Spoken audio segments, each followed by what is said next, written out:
नमस्कार, लोकतंत्र में आपका स्वागत है। मैं हूं आपके साथ रविंद्र सिंह। उत्तर प्रदेश की ग्लोबल इन्वेस्टर्स समिट, जी हां, इस ग्लोबल इन्वेस्टर्स समिट की शुरुआत हो चुकी है। पीएम मोदी ने सीएम योगी की मौजूदगी में समिट का शुभारंभ किया। कार्यक्रम 12 फरवरी तक चलेगा। इस बार इन्वेस्टर समिट में 20 से ज्यादा देशों के 10,000 डेलीगेट्स शामिल हो रहे हैं। यूपी सरकार का दावा है कि इन्वेस्टर समिट में 33 लाख करोड़ से ज्यादा निवेश का प्रस्ताव आया है। 17,000 से ज्यादा एमओयू साइन हो चुके हैं और अगले 2 दिनों में कई और एमओयू साइन हो सकते हैं। सबसे ज्यादा इन्वेस्टमेंट प्रस्ताव पश्चिमी यूपी में आया है। रिपोर्ट देखते हैं, फिर चर्चा को आगे बढ़ाएंगे।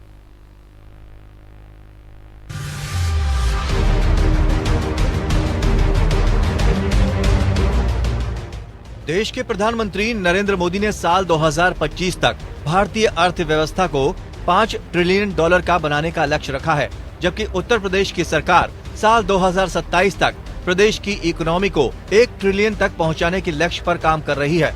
इसी कड़ी में यूपी में ग्लोबल इन्वेस्टर समिट का आयोजन किया गया है, जिसका आगाज शुक्रवार को हुआ। पीएम मोदी ने सीएम योगी की मौजूदगी में समिट का शुभारंभ किया। इस मौके पर पीएम मोदी ने कहा कि भारत की समृद्धि में दुनिया की समृद्धि निहित है। निवेशकों को संबोधित करते हुए प्रधानमंत्री ने कहा कि समृद्धि की इस यात्रा में आपकी भागीदारी बहुत महत्वपूर्ण है।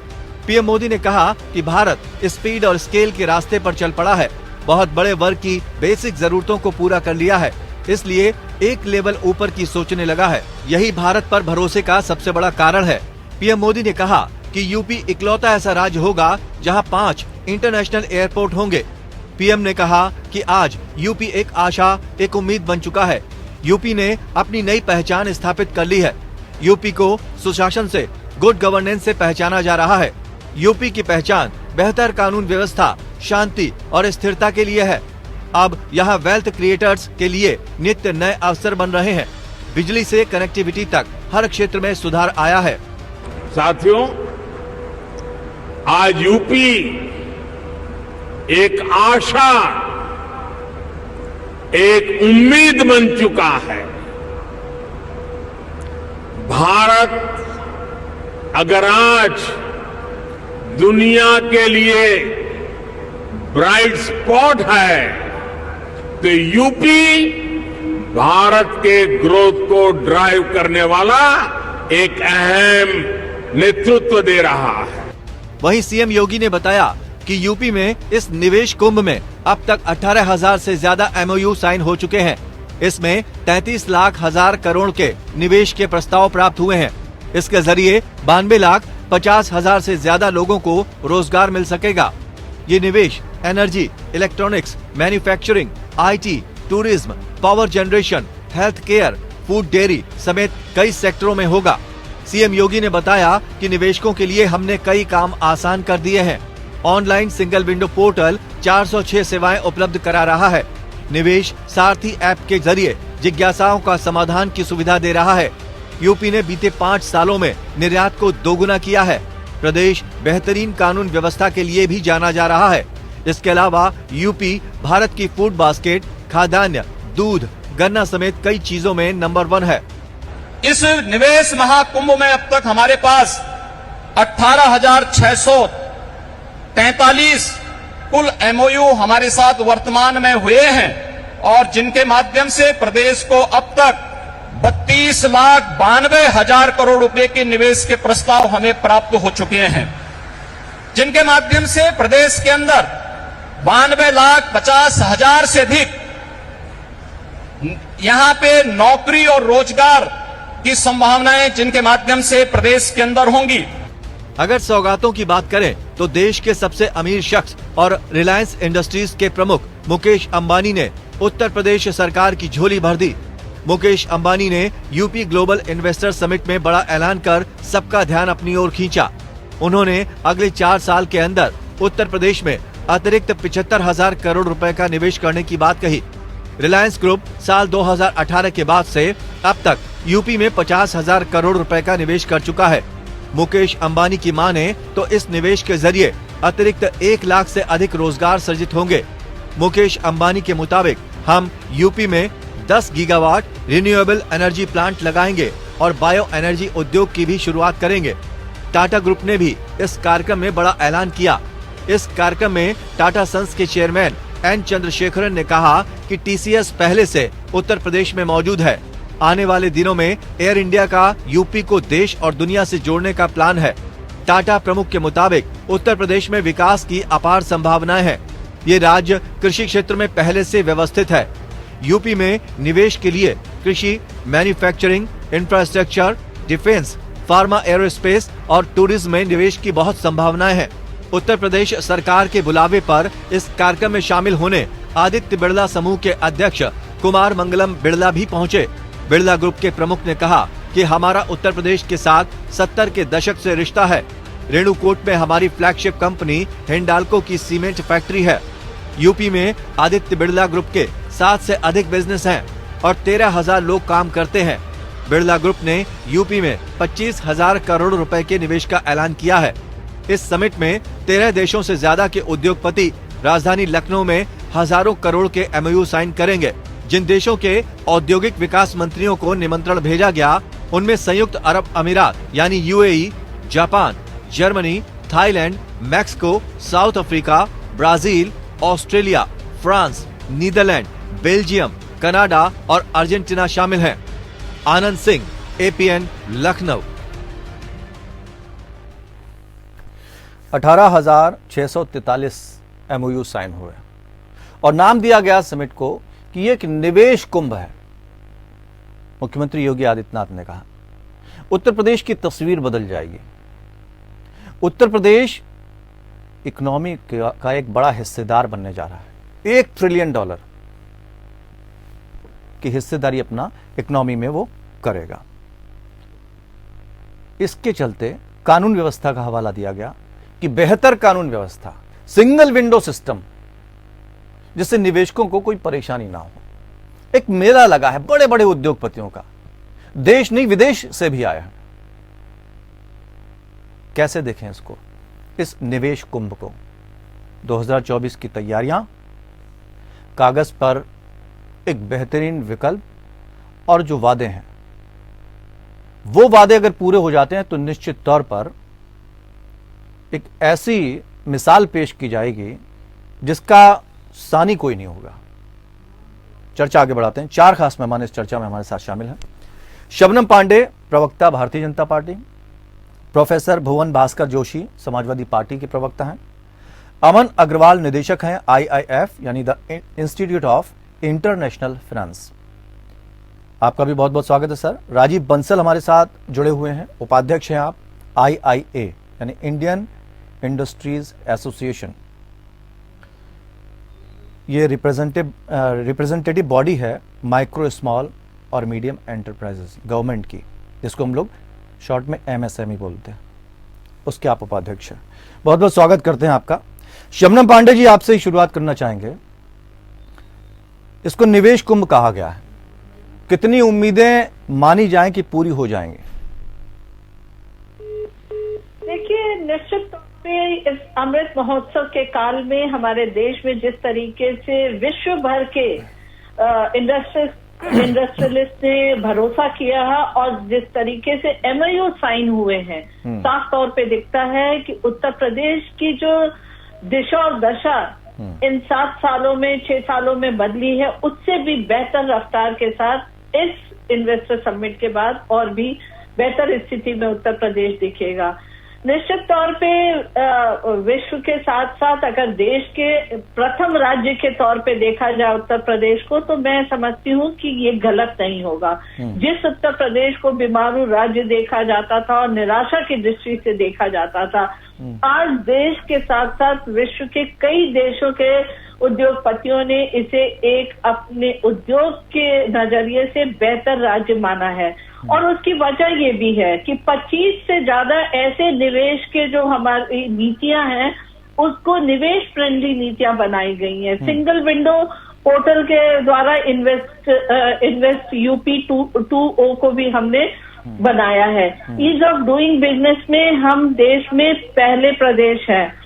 सर्वाधिक उपभोक्ता वाले प्रदेश भी हैं, क्योंकि हमारा पॉपुलेशन सबसे ज्यादा है। तो उपभोक्ता की दृष्टि से देखा जाए तो उत्तर प्रदेश सबसे बड़ा राज्य है। ठीक है। और विद्युत आपूर्ति हो उसमें हम बेहतर हैं, निर्बाध विद्युत आपूर्ति करते हैं। साथ साथ कानून व्यवस्था में बहुत सुधार आया है।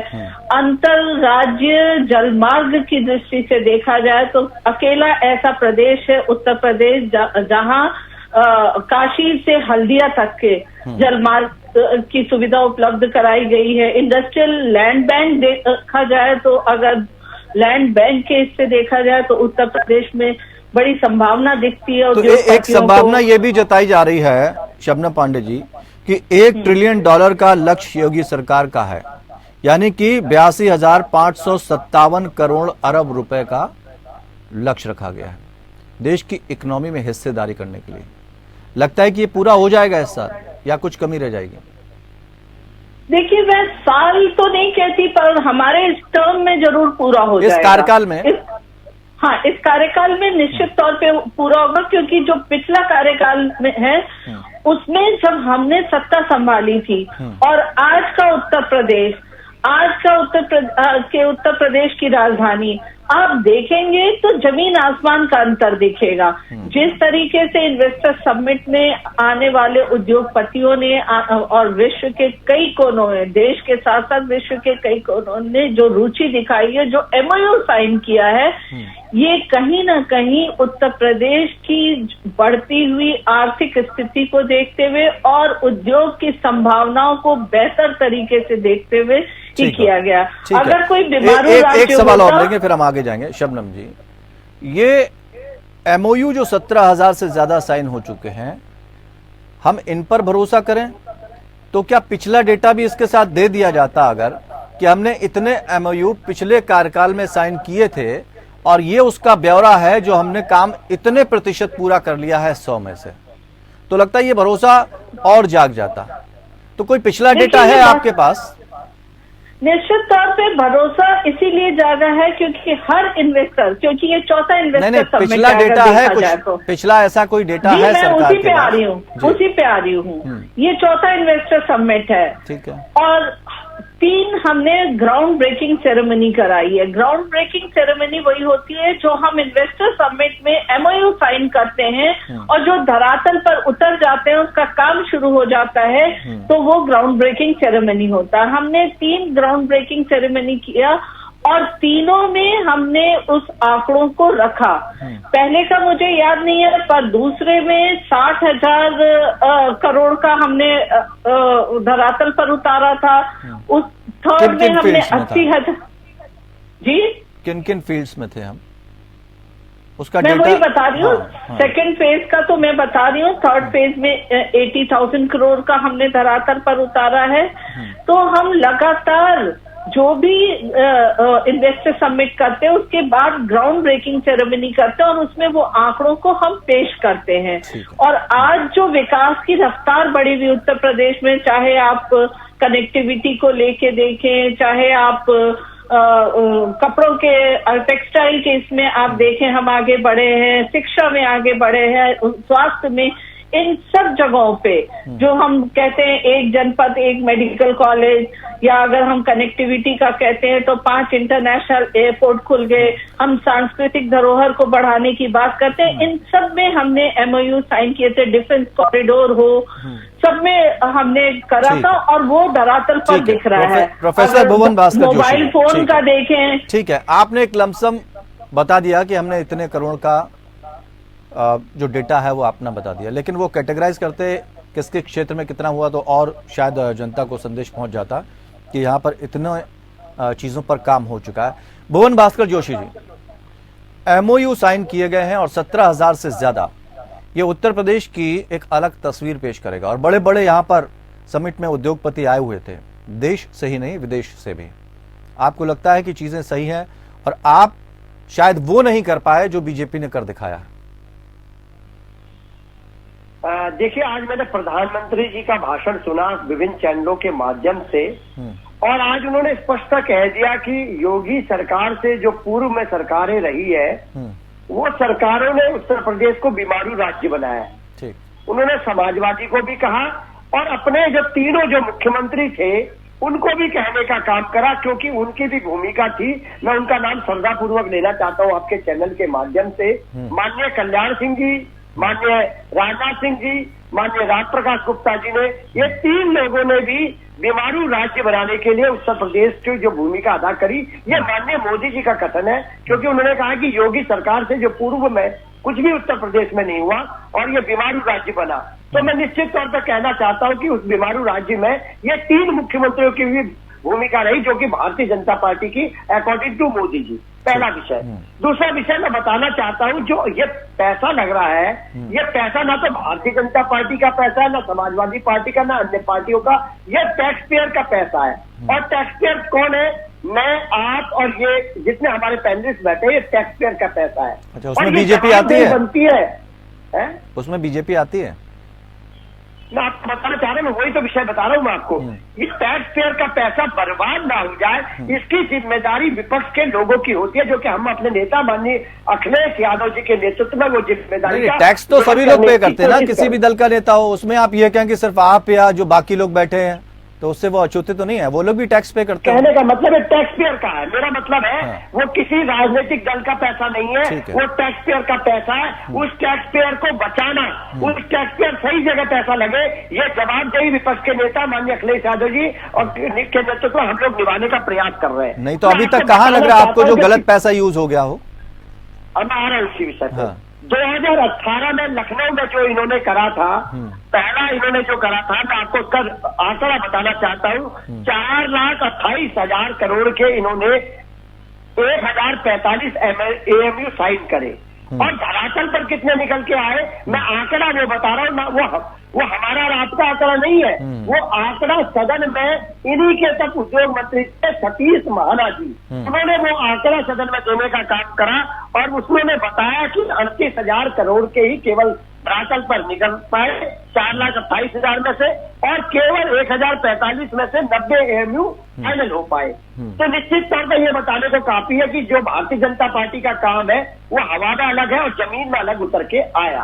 अब आ जाइए, मैं आपके विषय पे, आज के विषय पे आना चाहता हूँ। जो पब्लिक डोमेन है उसमें अब तक पिछली बार का कुछ भी उल्लेख नहीं है, ताकि आम जनमानस को पता चल पाए, टैक्स पेयर को चल पाए कि वो पैसा कहाँ गया है।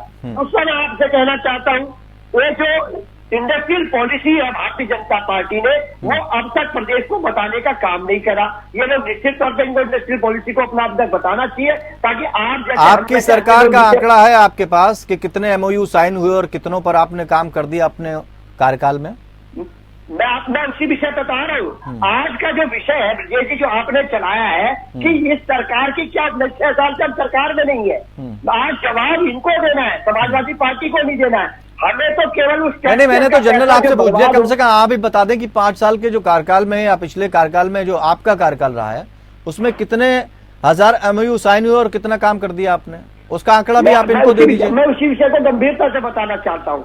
हमारे यहाँ जब आप इतना जो सम्मिलित हुए थे, उनको हमने जमीन को उतारने का काम करा। निश्चित तौर पे ये लगा लीजिए, जब ये अपना एक्सप्रेस वे दिखाने का काम कर रहे हैं, तो इनका एक्सप्रेस वे प्रधानमंत्री जी ने जिसका उद्घाटन करा बुंदेलखंड का, वो 1 हफ्ते में भ्रष्टाचार की भेंट चढ़ गया। हमारा जो एक्सप्रेस वे था, जो व्यापारियों को मदद करता, उसमें जैद उतरने का काम कर में निश्चित तौर पे आज एक सजा याफ्ता जो बंदी है, जिसके नेतृत्व में आज जिसको MP MLA कोर्ट के द्वारा सजा हुई है, उनके नेतृत्व में ये सारा हो रहा है।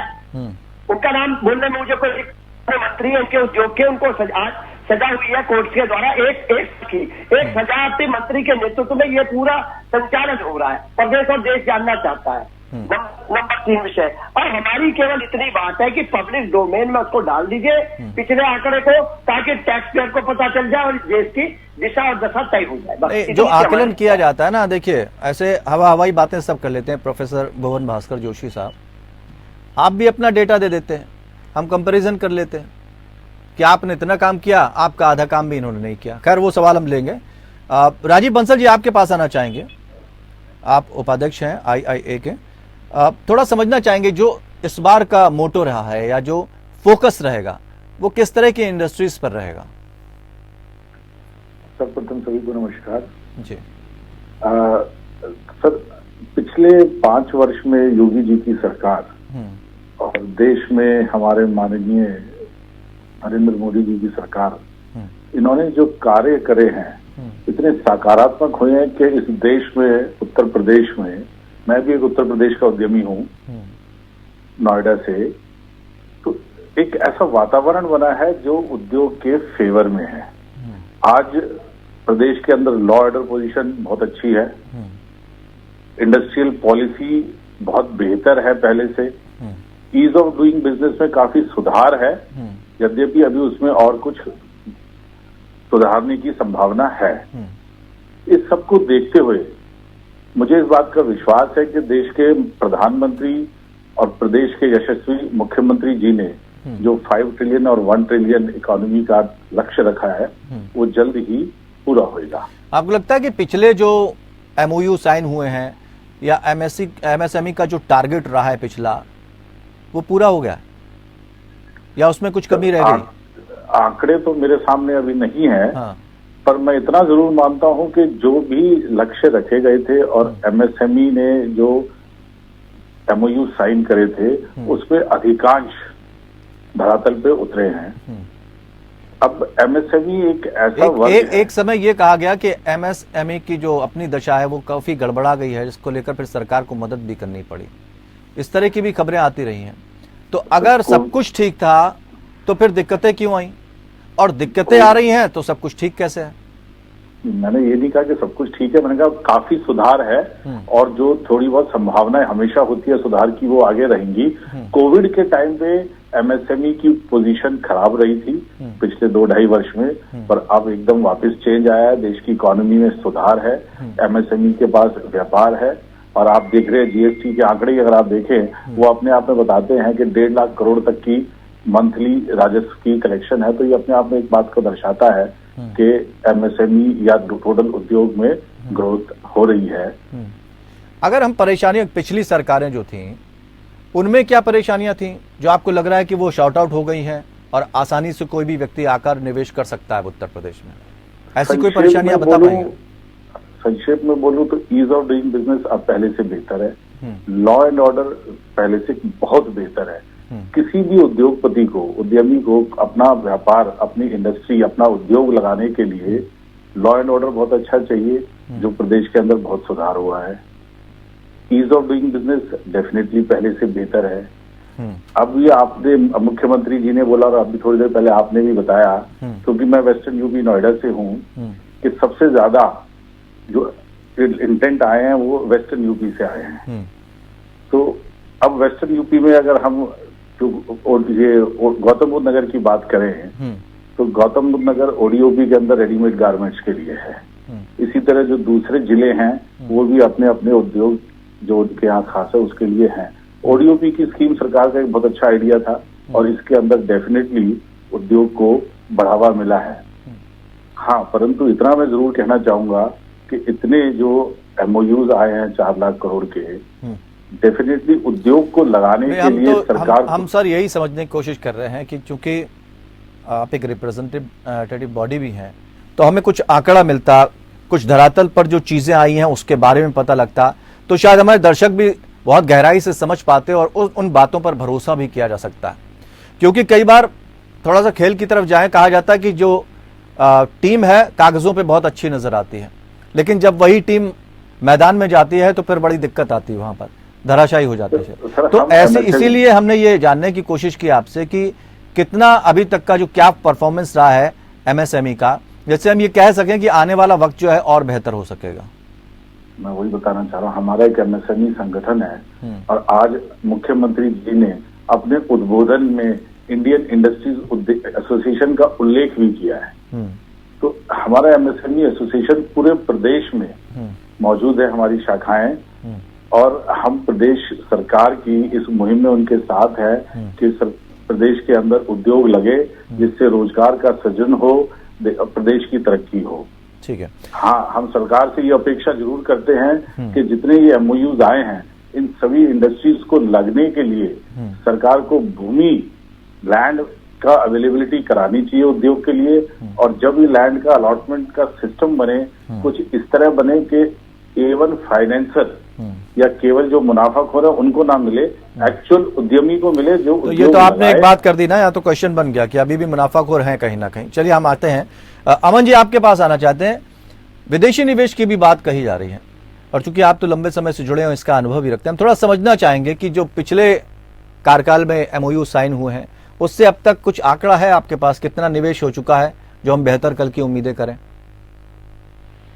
देखिए जी, मेरे पास इस चीज का अभी कोई आंकड़ा नहीं है कि पिछले जो कार्यकाल में MOU हुए थे उसमें से कितनों का विदेशी निवेश आ चुका है। बट अगर हम मोबाइल सेक्टर देखें, जो बजट के अंदर भी यूपी के बजट में कहा गया, तो मोबाइल सेक्टर के अंदर और सेमीकंडक्टर सेक्टर के अंदर बाहर का निवेश काफी हद तक आया है और वो यहाँ पे सिर्फ बना नहीं रहा है हिंदुस्तान के लिए, पर वो एक्सपोर्ट भी कर रहा है हिंदुस्तान से। तो दोनों चीजें उन्होंने करनी शुरू कर दी है। और बड़ी, मैं कंपनियों के नाम आपके चैनल पे नहीं लिया, तो कुछ बड़ी कंपनियों ने अपने उद्योग भी यहाँ पे बड़े बड़े लगाए थे। लगभग कितनी है यूपी सरकार इतना आंकड़ा दे सकते हैं? जगह दी थी और काम शुरू किया था। अगर हम बजट की आंकड़ों को ही देखें उनके, तो अगर जो इनका GSDP है, जो GDP जैसे भारत का होता है, ऐसे इनका स्टेट का GSDP कहते हैं, वो करीबन 21 या 22 लाख करोड़ के करीब है, जिसमें से प्रोजेक्शन इनकी जो बढ़ाने की बात है 7 लाख करोड़ की बढ़ाने की बात है। जो पिछली बार साल अगर देखें तो 6,15,000 करोड़ था, जिसमें करीबन 33,700 करोड़ का एडिशनल एक्सपेंडिचर और प्रोजेक्शंस, बजटरी एलोकेशंस दिसंबर के अंदर दोबारा करने पड़े थे यूपी सरकार को, क्योंकि जो है इनके चीजें जो उन्होंने एलोकेट की थी वो बढ़ रही थी, कार्यकाल बढ़ रहा, चीजें बढ़ रही थी। अगर हम इन जो आप MOUs की बात करें उनको देखें तो करीबन जो आंकड़े आ रहे हैं वो ये है कि करीबन 33,000 लाख करोड़ के MOUs किए जा रहे हैं। अगर हम एब्स्ट्रैक्ट लेवल पे भी लेके चलें कि 50% MOUs ही आते हैं लगाने के लिए, पूरे नहीं आते हैं। अगर हम लेके चलें कि सिर्फ 50% MOUs आते हैं इसके अंदर से, पूरे नहीं आते हैं, तब भी आप ये लेके चलें कि 15,000 करोड़ 16,000 लाख करोड़ के आते हैं। और जो भी एक निवेशक करता है, हमारे मित्र हैं यहाँ पे जो उद्योगपति हैं, जो उद्योग कभी लगाता है कोई, तो जब 1 रुपये अपना लगाता है, करीबन 3 रुपए से लेके 5 रुपए तक वो मार्केट से उठाता है, जिसमें इक्विटी भी होती है, बैंक से लोन भी होता है, बाकी भी और वर्किंग कैपिटल लोन भी लिए जाते हैं लॉन्ग टर्म के अलावा। तो अगर कोई रुपया 100 रुपए लगा रहा है तो एक तरीके से 500 रुपए का निवेश होता है। तो अगर हम इसको लेके चलें कि 15 लाख करोड़ के करीब निवेश होता है, और जो 1 साल में नहीं होगा, अगले 1, 2, 3 साल के अंदर निवेश होगा, उसको भी लेके चले और 5 गुना उसका लेकर चले, तो 1 ट्रिलियन के करीब निवेश होने की उम्मीद है। अगर 50% सिर्फ MOUs धरा पे उतर पाते हैं, इसके कुछ कानूनी प्रावधानों पर आप प्रकाश डाल सकते हैं? कुछ कानूनी अंदर हम ये लेके चले करीबन 20-22 लाख करोड़ के करीब, जितना GSDP है यूपी सरकार का, इतना तो होने की क्षमता यूपी के अंदर है ही। ठीक है। अब जो यहाँ अड़चने आती हैं जी, मैं उस पे हाँ वो जरा जान लेना चाहता हूँ जी, कि किस तरह की परेशानियां हैं, क्या दिक्कतें झेलनी पड़ती हैं? सरकारें तो पॉलिसी बना देती हैं, निवेशकर भी निवेश करना चाहता है, पर जब वो बैंक लोन लेने की बात आती है, बड़े बड़े बैंक अपने कॉर्पोरेट ऑफिस में तो कर देते हैं, पर जब NOC भी ग्रांट हो जाते हैं, उनको अप्रूवल भी मिल जाते हैं, बट जब देने की बात आती है तो जो ग्राउंड लेवल पे ब्रांच चीज होती है या ब्रांच मैनेजर्स होते हैं, वो उनको ऑनर नहीं करते हैं, जिसकी वजह से MSMEs को भी और बड़े उद्योगपतियों को भी कभी कभी डिले ऑफ प्रोजेक्ट्स के अंदर होना पड़ता है, और इस वजह से निवेश पूरी तरह नहीं धरा पे उतर पाता। लेकिन वो तो कह रहे हैं कि हमने काफी चीजें अब ऐसी कर दी हैं, व्यवस्थित कर दी हैं, जिससे अब किसी निवेशक को कोई दिक्कत नहीं होगी। तो इसका मतलब तो कहीं ना कहीं माना है कि अभी पूरी तरह से चीजें शॉर्टकट नहीं हो जाती। ये कहने का मकसद सिर्फ ये भी है कि कई बार सरकारें जो है वो पूरी कोशिश करती हैं कि इस तरह का व्यापार हो और निवेशक आए यहाँ पर, लेकिन निचले स्तर पर काम नहीं होता अधिकारियों के जरिए। तो इससे कैसे निपटा जाएगा अगर ये समस्या बनी हुई है?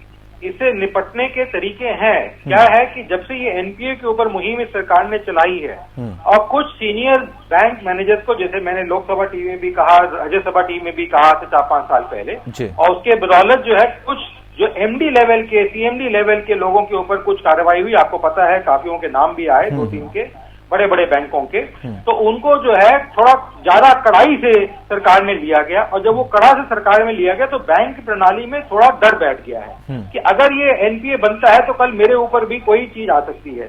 तो इसलिए एक उन्होंने बैकफुटिंग काफी बैंक अधिकारियों ने ले लिया है। अब ये एक जो है जो है मेंटल फ्रेमवर्क है, इसको कोई सरकार आदेश के थ्रू पूरा नहीं कर सकती है, इसको थोड़ा समय लगेगा। जैसे जैसे कोई कार्यकारी काम करता रहता है, आगे बढ़ता रहता है, चाहे वो मुद्रा लोन में हो या स्टार्टअप लोन्स में हो या एमएसएमई के जो लोन स्पेशली जी क्रेडिट लाइन दी गई है उनके अंदर हो, तो थोड़ा थोड़ा जब बढ़ के करेगा तो मेरे विचार में ये चीजें स्मूथ होती जाएंगी। पर आज के समय में भी निवेश कर जब इतने सारे देशों से आ रहा है, हिंदुस्तान से भी आ रहा है, अगर आप इस समिट को ही देखें, पुरानी जो सरकारें थी वो भी करती थी, पर कोई बॉम्बे में जाके करता था, कोई कहीं और जाके करता था, यूपी में नहीं करता। कुछ चीजें बेहतर है इसको जब कर रहे हैं ये तो इतने सारे निवेशकर आ रहे हैं, तो इसका मतलब इंटरेस्ट है। और एक निवेशकर तभी आएगा जब उसको पता है कि मेरा 1 रुपया तो 1 रुपया सेफ है, पर 1 रुपये से ज्यादा, यानी एक उम्मीद की किरण इस सरकार में जगी है। जो निवेशक भरोसा कर रहे हैं, भारी तादाद में यहां पर आए हैं। विपक्षी दल क्या सोचते हैं, क्योंकि अपनी अपनी बातें रखते हैं लोग। हर कोई ये कहता कि हमारी जो सरकार है आपकी सरकार से बेहतर काम कर चुकी है, लेकिन जब हम पूरा प्योर आंकड़ा मांगते हैं तो किसी के पास आंकड़ा नहीं होता, या घुमा फिरा कर बात की जाती है। एमओयू साइन हुए, सरकारें ये कह रही हैं, चाहे पिछली हो चाहे इस वर्ष की, कि हमने बहुत काम किया है, तमाम चीजें हमने सही कर दी हैं, और उन्हीं उम्मीदों के साथ ये जो निवेश कुंभ है ये देखने को मिल रहा है। ये भरोसे का प्रतीक है, एक दिन में कायम नहीं होता। भरोसा है तभी निवेशक आए। प्रोफेसर भुवन भास्कर जोशी जी, थोड़ा समझना चाहेंगे, कुछ चीजें ऐसी होती हैं कि अगर कोई अपना निवेश करना चाहता है तो वहां पर कुछ अधिकारी ऐसे आ जाते हैं जो कुंडली मारे बैठे होते हैं और काम नहीं करते, जैसा कि अभी बताया भी अमन जी ने।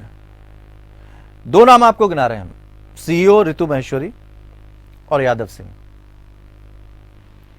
जब इस तरह के लोगों को शय दी जाएगी या अधिकारी शामिल होगा तो निवेशकों का भरोसा कैसे बनेगा? और आप कह रहे हैं कि सारे काम ठीक किए, ये दोनों किसके कार्यकाल के हैं? ब्रजेश जी, आपकी बात से मैं पूर्णतः सहमत हूँ। कुछ जो अधिकारी होते हैं अवरोध करने का काम करते हैं और काम को टालने का प्रयास करते हैं। निश्चित तौर पे कोई भी सरकार उसमें कार्रवाई होनी चाहिए, क्योंकि जैसा कि हमारे औद्योगिक में जो मित्र बैठे हैं यहाँ पर, वो बताने का काम कर रहे हैं कि जो पैसा होता है वो केवल उनका व्यक्तिगत का नहीं होता, बैंक का होता है और अन्य तरीकों से जुटाया हुआ पैसा होता है, मार्केट का पैसा होता है। तो निश्चित तौर पे उनके लिए इस तरह का काम नहीं होना चाहिए। और मैं अभी अभी आपको ताजा उदाहरण देने का काम करता हूँ कि अभी अभी आपने देखा होगा उत्तर प्रदेश में 72 घंटे की जीएसटी की छापेमारी पड़ी। और मैं चाहना तो नहीं जानता, क्योंकि मैं तो पॉलिटिकल व्यक्ति हूँ, लेकिन इतना जरूर जानता हूँ, अगर मैं कहीं इन्वेस्ट करूंगा तो उससे पहले मैं उसका फीडबैक जरूर लूंगा। और जब आप उत्तर प्रदेश का फीडबैक लेंगे, वहां के व्यापारी से फीडबैक लेंगे, तो वो व्यापारी बताएंगे आपको कि हमारी यहाँ तो 72 घंटे की जीएसटी की छापेमारी थी, और ये मैं ऑन कैमरा उन्होंने कहा है। और उस छापेमारी में, जीएसटी की छापेमारी में अधिकारी लोग अवैध वसूली करने का काम कर रहे थे। माननीय अखिलेश यादव जी को विषय को संज्ञान लेना पड़ा और उन्होंने कहा कि हम व्यापारियों के साथ खड़े। तो पार्टी, जो भारतीय जनता पार्टी है, वो संघ की सरकार जो है वो बैकफुट पे गई और उन्होंने जीएसटी रोक के छापे रोक लगाई। ये मैं नहीं कह रहा, आप आंकड़े उठा के जाओ, आपके चैनल ने भी चलाया था, सब चैनलों ने चलाया था। तो निश्चित तौर पर हमारा मानना है कि व्यापारी का जो पैसा होता है वो बहुत मेहनत का होता है, प्लस उसने बाजार से भी उठाया होता है, बैंक से भी उठाया होता है। निश्चित तौर पे उसको ऐसी अफवाह स्थिति ना बने, सरकार से उसको सुरक्षा मिले, सरकार से उसको सहयोग मिले। लेकिन जो ऐसी कुंडली मार के बैठे, किसी की सरकार हो, मैं नहीं कह रहा हमारी सरकार में नहीं होगा, बसपा में नहीं होगा, कांग्रेस में नहीं होगा, नहीं, लेकिन आप तो यादव सिंह से परिचित होंगे बहुत ज्यादा। मैं आपसे कह रहा हूँ, वो तो आपसे पिछली सरकार के थे, उन पर तो तमाम आरोप थे, लेकिन उनको जिस तरह से प्रमोट किया गया वो किसकी सरकार में हुआ? जी, मैं तो ऑन चैनल ऑन कैमरा कह रहा हूँ, कोई भी सरकार हो, इस तरह के अधिकारियों को अंकुश लगाने की आवश्यकता है, क्योंकि व्यापारी जो इन्वेस्टमेंट कर रहा है, कोरोना काल में व्यापारी वैसे ही टूटा हुआ है। देखो भुवन भास्कर जोशी, भुवन जी, आप घबराइए नहीं। मैं रविंद्र हूँ, ब्रजेश हमारे गेस्ट कोऑर्डिनेटर हैं, मेरे शायद भूल रहे हैं आप। ये बहुत सिंपल सा सवाल है और अक्सर ये है कि माथे पर शिकन भी आ जाती है जब थोड़ा सा कहीं में दाल में काला होता है। लेकिन हमें समझना होगा कि इस तरह के लोगों को पनाह देनी है या नहीं देनी। शबनम पांडे जी, ये गंभीर सवाल है जो अभी भुवन जी ने उठाया। किसी का भी कार्यकाल हो, और अगर उनके कार्यकाल में ऐसा था तो आपके कार्यकाल में भी व्यापारी परेशान है, जिसको लेकर वहां पर पूर्व मुख्यमंत्री को जाना पड़ रहा है, उनसे अपनी गुजारिश की जा रही है और तमाम चीजें यहां पर कहा 72 घंटे बहुत होते हैं। ऐसे में व्यापारी का भरोसा कैसे जागेगा? या ये पॉलिसी किसी विशेष दर्जे के व्यापारी की ही है?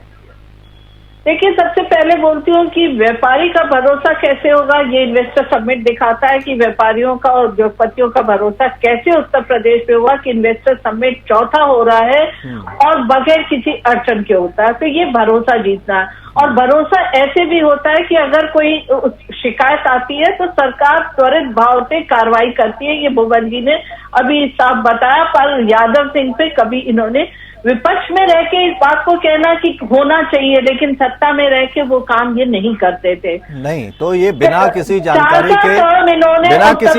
के छापेमारी शुरू कर दी जाती है।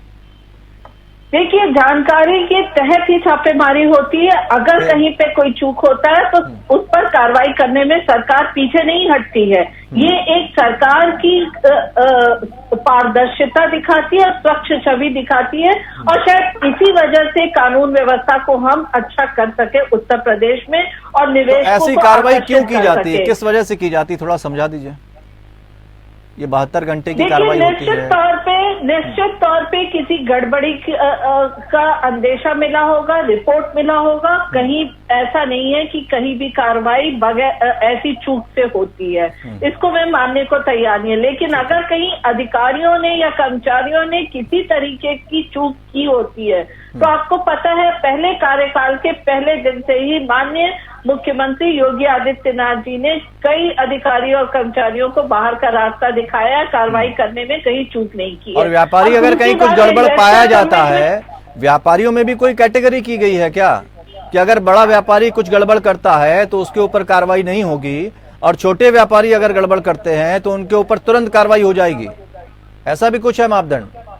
देखिए रविश जी, आपने देखा, चाहे क्रिमिनल बड़ा हो या छोटा हो, वो चाहे फाइनेंशियल क्राइम कर रहे हो या अन्य क्राइम कर रहे हो, इस क्राइम करने में बड़ा छोटा हमारी सरकार ने नहीं देखा। इसीलिए शायद उत्तर प्रदेश की दशा और दिशा बदली। और दूसरी बात, भुवन जी की एक और बात पे वो कहते हैं कि ये टैक्स पेयर का पैसा है। ये कंस्ट्रक्टिव काम में लगाया जा रहा है टैक्स पेयर का, इटावा के नाच गाने और जन्मदिन मनाने में नहीं लगाया जा रहा है। ठीक बात है, लेकिन यहाँ पर इतने बड़े बड़े बिजनेसमैन थे और जो दुनिया का सबसे बड़ा बिजनेसमैन बना उसको आपने आमंत्रित ही नहीं किया। वो थे क्या, उनको आमंत्रण दिया गया था? देखिए, निश्चित तौर पे अभी तक 3 इन्वेस्टर समिट में वो आए और उन्होंने जो MOU साइन किया उसको धरातल पर उतारा भी है, और आगे भी वो आमंत्रित किए जाएंगे। ऐसा नहीं है आप समझ गए होंगे मैंने किसका नाम लिया। देखिए, निश्चित तौर पे सभी लोग समझ रहे हैं, इसमें कहीं भी कोई त्रुटि नहीं है। क्योंकि अगले इन्वेस्टर समिट में हो सकता है वो बुलाए जाएं। अभी वो दुनिया के सर्वश्रेष्ठ उद्योगपति में नहीं आए हैं, नीचे आ गए हैं। तो इसमें कहीं कुछ नहीं, समय ऊपर और नीचे जाता है, लेकिन उन्होंने अब तक जो MOU साइन किया उसका काम वो धरातल पर करते रहे। उन्होंने जो MOU साइन किया, अगर आप बोले तो मैं उसको देखकर बता भी सकती हूँ कि कौन कौन से किस किस क्षेत्र में उन्होंने MOU साइन किया था। ठीक है। दूसरी बात ये भी कहना चाहती हूँ कि ये कहते हैं जनता को बताना चाहिए कि ग्राउंड ब्रेकिंग सेरेमनी में कितने का MOU जो साइन हुआ था धरातल पर आया। अगर जनता नहीं जानती तो 33 साल बाद हमें फिर सरकार में क्यों लाती, हम पर क्यों विश्वास? जनता ने विकास देखा, और ये विकास हमारी नीतियों के तहत उनके द्वारा नहीं। वो तो ये भी कहते हैं कि आपकी जब सरकार बनी थी तो आप सिर्फ फीता काटते रहे और अपना नाम लेते रहे, अपने पत्थर लगाते रहे। देखिए, अगर ऐसा ही होता तो शायद ये 4 बार मुख्यमंत्री कार इनको मिले, उस 4 बार में ये बहुत से फीता काट सकते थे और काम कर सकते थे। ठीक है, ये सही है। जिस रफ्तार भुवन जी कुछ कहना चाह रहे हैं, फिर हम आगे जाएंगे। हमारे काम हुए हैं। भुवन जी क्या कहना चाह रहे हैं? शबनम जी आ रहे हैं। भुवन जी आपसे कुछ पूछना चाह रहे हैं। भुवन जी, देखिए मैं हमारी जो मांग है वो है कि पब्लिक डोमेन में नहीं जाए, हमें मत बताइए, विपक्षी दलों को मत बताइए। हाँ। और जो ये आंकड़ा है ना, ये आंकड़ा मैंने सदन से लिया है, ये सदन का आंकड़ा है जो इनके सतीश महाना जी तब के उद्योगपति थे, उन्होंने बताया कि हम लोग इतने 28 फरवरी 2019 को 90 MOU हमने साइन करे और 38,000 करोड़ निवेश आया। ये मेरा बयान नहीं है, ये इनके मंत्री का है। और कितने का वादा था इनका? 4,28,000 करोड़ का, 1,045 MOU का। ये इनका वादा था। कितना निकल के आया, आप उसका परसेंटेज जो इकोनॉमिस्ट और व्यापारी हमारे साथी बैठे वो निकाल सकते हैं। निश्चित तौर पे हमारी जो दृढ़ संकल्प है, उसके अलावा आज जो भारतीय जनता पार्टी जिस प्रकार जो विदेशी मेहमान है उनके स्वागत के लिए जो फाउंटेन आपने बंद कर दिए थे, जो आपने लाइटें बंद कर दी थी, और आज को दिखाने का काम कर रहे हैं माननीय अखिलेश यादव जी का, चाहे इकाना स्टेडियम है, चाहे एक्सप्रेस में, वो सब देख पा रहा है, देख पा रहा है उसको। निश्चित तौर पर मैं आपको बताना चाहता हूँ सपन जी, आप पता नहीं कहाँ रहते हैं, मैं लखनऊ गया था। मेरे जनता एक मिनट चलन जी, बात देख रही है। बात सुन लीजिए, मेरे को कह रहे माननीय अखिलेश जी का गोमती रिवर फ्रंट ले जाता हूँ, तो मैं वहां गया तो वहां पर मैंने क्या देखा, लाइटें बंद पड़ी है, गंदगी है। इस भावना से अगर आप उत्तर प्रदेश को चलाने का काम करेंगे, और आज आपने उत्तर प्रदेश में फिर से वो जो फाउंटेन हमने लगाए थे, जो लाइटें हमने लगाई थी, उनको दोबारा संचालित केवल जो विदेशी मेहमान है उनको दिखाने के लिए, इस दुर्भावना से उत्तर प्रदेश का भला नहीं हो सकता। शबनम जी, देखिए, जो पिछली सरकारों ने काम किए उनको छुपाने का प्रयास क्यों? फिर अगली सरकार आएगी, मान लीजिए अगली सरकार अगर कोई आ गई तो वो फिर आपके कामों को छुपाने का काम करेगी। ये जो परंपरा कब खत्म होगी है?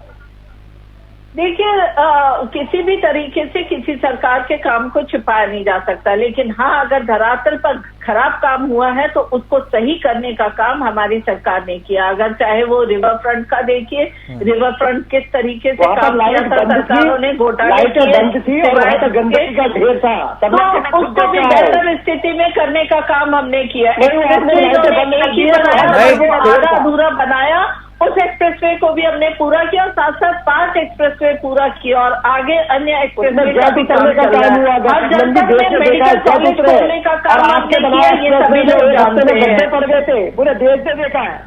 देखिए भुवन जी, कहीं ना कहीं 37 साल बाद अगर कोई सरकार रिपीट होती है तो वो केवल कागज पे काम करने से नहीं, धरातल पर काम करने से होती है। और अपने नीतियों को इतना लचीला किया है जिससे कि निवेश बेहतर हुआ। और अगर हमने सिंगल विंडो का प्रावधान किया तो भ्रष्टाचार को खत्म करने के लिए किया, डिजिटलाइजेशन किया तमाम क्षेत्रों में, तो उस पर भी, उससे भी भ्रष्टाचार कम हुए। हाँ, आर्थिक भ्रष्टाचार। तो एक लास्ट सवाल हमें बता दीजिए कि क्या औद्योगिक नीति है, किस औद्योगिक नीति की तरह तहत निवेश किया जा रहा है, और जो उद्यमी है उनको किस तरह से छूट दी जा रही है, ये कुछ जानकारी हासिल हो सकती है आपके जरिए? देखिए, तमाम 25 से ज्यादा ऐसी नीतियां की गई हैं जिसमें सुधार लाया गया है, ताकि तमाम, पहले होता था कोई निवेशक आता था, उससे हर विभागों में दौड़ना पड़ता था, हर विभाग में जाके वहां पे कहीं ना कहीं बिचौलिए होते थे। तो वो तो अभी भी कह रहे हैं ना, अभी तो हमने बात की है राजीव बंसल जी से, उन्होंने कहा बस अगर हमें इससे और छूट मिल जाए तो हम और ज्यादा निवेश कर पाएंगे, उनकी तो अपनी उम्मीदें हैं। राजीव बंसल जी ने इस बात पर कहा कि जहां पे बैंकिंग सिस्टम में जो एनपीए होता था उस पर सरकार ने लगाम लगाया, हाँ। तो आज ब्रांच मैनेजर पैसे देने में थोड़ा हिचकते हैं, पर ये चीजें जब आर्थिक फ्रॉड को कम करने के लिए सरकार कदम उठाती है तो त्वरित भाव में वो होता है, पर लॉन्ग टर्म में इस तरीके की चीजें कहीं ना कहीं धीरे धीरे अधिकारियों के मन से वो भय खत्म होता है। और ये जरूरी था, क्योंकि आप अगर देखें, पिछली केंद्र सरकार को देखा जाए, यूपीए सरकार को देखा जाए, या उत्तर प्रदेश में जो सरकारें रही, उन्होंने जो भ्रष्टाचार, आर्थिक भ्रष्टाचार किया, उसके तमाम उदाहरण देखने को मिलेगा। कोई भी नहीं तो आर्थिक भ्रष्टाचार किया तो, लेकिन उसको साबित तो कर पाइए। वो कह रहे हैं कि आपने उनके कामों का फीता काट दिया, वो कह रहे हैं मेट्रो हमने चला दी, पार्क उन्होंने दे दिया, गोमती रिवर फ्रंट उन्होंने दे दिया। रविंद्र जी, अगर आप लखनऊ देखते हैं तो लखनऊ का मेट्रो को बस उन्होंने पटरी पे चलाया, लेकिन कोई भी स्टेशन बना हुआ नहीं था। सारे स्टेशन का निर्माण हमारी सरकार ने किया। बगैर स्टेशन के यात्री कहाँ उतरेंगे और कहाँ मेट्रो पकड़ेंगे इसका प्रावधान नहीं था। अगर आप देखा जाए एक्सप्रेसवे की लॉजिस्टिक देखा जाए तो वो भी नहीं था। वो तो कह रहे हैं एक्सप्रेसवे बनाया उन्होंने कि नहीं बनाया, उसको भी बता दीजिए। उतार दिया उन्होंने, उतारे थे नहीं तो आप बताइए ना, एक्सप्रेसवे पे जो लॉजिस्टिक्स होने चाहिए जो क्या उसका प्रावधान आपने किया था? केवल सड़क चलाया और इतने किलोमीटर की सड़क पर अगर तरीके की उस पर लड़ाकू विमान उतर गए मैम। वही तो कह रही हूँ, ठीक है, केवल आपने ये राजीव जी, प्रावधान किया। शबनम जी एक मिनट।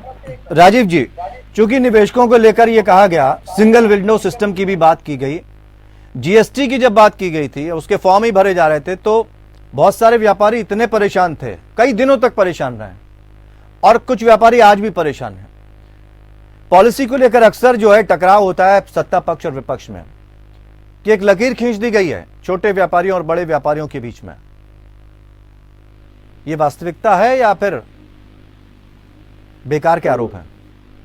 देखिए, मैं राजनीति में हम नहीं पढ़ना चाहेंगे, हम एक उद्यमी हैं और हमारा नहीं, आपसे पूछने का मोटो सिर्फ इतना है कि जो बातें कही गई हैं कि धरातल पर हैं, पिछली सरकार और इन सरकारों में जो अंतर एक आया है, सिंगल विंडो सिस्टम की बात की गई है, क्या छूट व्यापारियों को मिली है जिससे वो आगे आए हैं और उन्हें लगता है कि हाँ सब कुछ ठीक है, लॉ एंड ऑर्डर भी ठीक है, करप्शन भी नहीं है और उनके लिए चीजें आसान हो गई? जैसे मैंने शुरू में कहा, पिछले कुछ वर्षों के अंदर इसमें कोई संदेह नहीं है कि प्रदेश के अंदर लॉ एंड ऑर्डर सुधरा है, जिससे उद्योग का एक वातावरण बना है, ईज ऑफ डूइंग बिजनेस हुई है, परंतु हाँ उसके अंदर अभी और भी करने की गुंजाइश है और मैं उम्मीद करता हूँ सरकार उस दिशा में काम करेगी।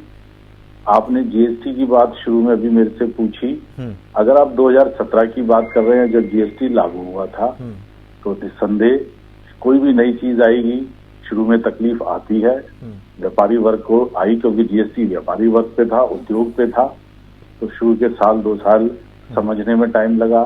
सरकार ने भी जहां जहां समझा उसमें संशोधन करे और आज की तारीख में काफी हद तक लगभग जीएसटी स्टेबलाइज हो गया है। अब जो तरीके से ईमानदारी से काम कर रहे हैं उन व्यापारियों को कोई मेजर समस्या नहीं है। लेकिन कई बार इस तरह की भी खबरें आई कि कुछ निवेशक थे, कुछ कंपनियां ऐसी हैं जो आई प्रदेश में और वो वापस लौट गई, पलायनों की कई बार कंपनियों की बात की गई, तो वो सब खबरें क्या आपको लगता है झूठी हैं? अगर ऐसा हुआ है तो क्यों हुआ है? भाई देखिए, और कंपनियों के बीच में अगर कोई कंपनी लगती है तो कई तरह की दिक्कत आती है, मैन पावर चाहिए होती है, वहां पर इंफ्रास्ट्रक्चर चाहिए होता है, तो इन सब चीजों पे कैसे काम होगा और आपको लगता है कि यहाँ पर हम कर सकते हैं, या आपके लिए आसान हो जाएगा या कंपनियों की या निवेशकों के लिए आसान हो जाएगा? निश्चित तौर पर किसी भी प्रदेश में, शहर में उद्योग लगने के लिए और उद्योगपति यही चाहता है कि वहां पे इंफ्रास्ट्रक्चर अच्छा हो, रोड नेटवर्क अच्छा हो, कनेक्टिविटी ठीक हो, टेलीकम्युनिकेशन अच्छा हो, स्किल्ड मैन पावर की अवेलेबिलिटी हो, तो यह कहाँ से लाएंगे, हो, कहाँ से मुहैया करा पाएंगे? तो स्किल्ड मैन पावर के लिए प्रदेश सरकार की मैन पावर ट्रेनिंग की स्कीम्स हैं और मैं समझता हूँ आने वाले टाइम पे उद्योग जगत की जब ये डिमांड आएगी, जब इतना निवेश आएगा और उद्योग लगेंगे, तो उसके अंदर और भी अवेलेबिलिटी होगी। लैंड की मैंने अभी पहले भी बोला कि सरकार के पास अभी शबनम जी ने कहा कि लैंड बैंक है, अच्छी बात है, अगर लैंड बैंक है तो उसकी अलॉटमेंट की प्रक्रिया ऐसी रहे कि जो उद्योग लगाए उसको मिले। बाकी law and order as I have told is better. मैंने अब ये सवाल मैंने इसलिए पूछा क्योंकि कई चीनी मिले हैं जिनको लेकर कहा गया और कई दिक्कतें आई जो आज भी बनी हुई हैं, शॉर्ट आउट नहीं हो रही। तो जब पिछली दिक्कतें शॉर्ट आउट नहीं हो रही, आगे कैसे हम बढ़ेंगे? देखिए, उस चीनी उद्योग के बारे में मैं बहुत ज्यादा नॉलेज नहीं रखता, पर आपने बात जैसे बोली पलायन हुआ या यूनिट्स कुछ बंद हुई, डेफिनेटली ये देखिए कुछ ना कुछ तो हमेशा होएगा और उसकी वजह हो सकता है उस यूनिट की अपनी कोई सिकनेस हो, यानी पहले से कुछ चीजें बेहतर हुई। अमन जी, आपसे एक आखिरी सवाल लेना चाहेंगे, आप उसके बाद हम एंडिंग करना चाहेंगे। क्या बेहतर हुआ है इतने वर्षों के अनुभव के बाद? पिछली सरकारें वास्तव में इस तरह की थी जो जिनको काम करना चाहिए था ऐसे सेक्टर में जहां से निवेश हो सकता था, वो स्लो प्रोसेस था, करप्शन था, क्या बीच में बाधा आती थी जो अब नहीं है और जिससे ज्यादा निवेश की जो संभावनाएं जताई जा रही हैं वो देश और विदेश को और बेहतर रास्ते पर ले जाएंगे?